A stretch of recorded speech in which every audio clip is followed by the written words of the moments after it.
bir daha yapmayacağım. Ama şu anda çok güzel bir mekandayız, ortamdayız diyelim. Mekanda doğal bir ortamdayız. İnönü Yaylası'nın az aşağısında Suadiye tarafına giden bir yol var. O yoldayız. Burada Murat Çalık'ın bir çalışması olduğu için geldik. Ama şurada arabayı bıraktık.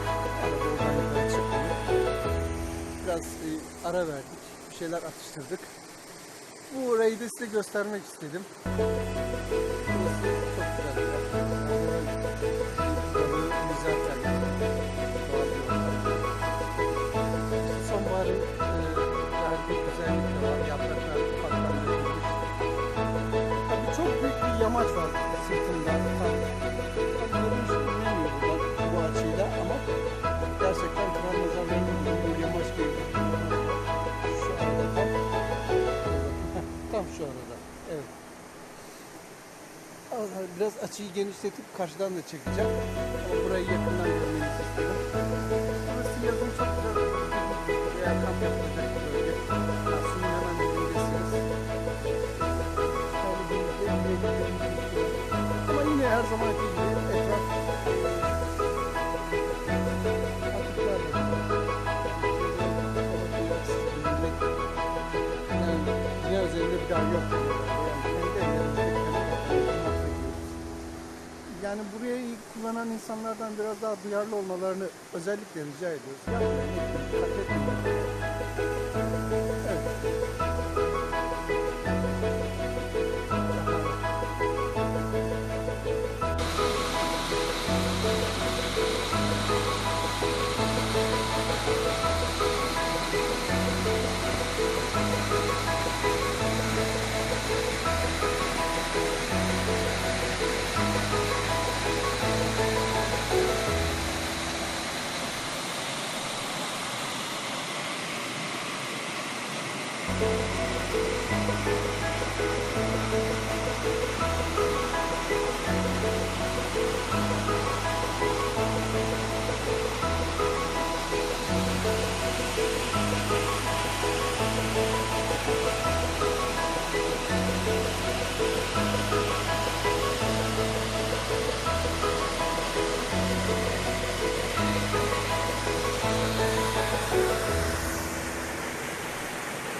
Nereden aradın adam? Yani arıyoruz, telefona ulaşamıyoruz ya. He.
O askıdaki tekeri indiremiyor mu? Şeytanı mı? Ha. O indirse engeller onu. Öyle mi? Ha. Yani hiç gücü yok.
Daha çok gömüyor kendini.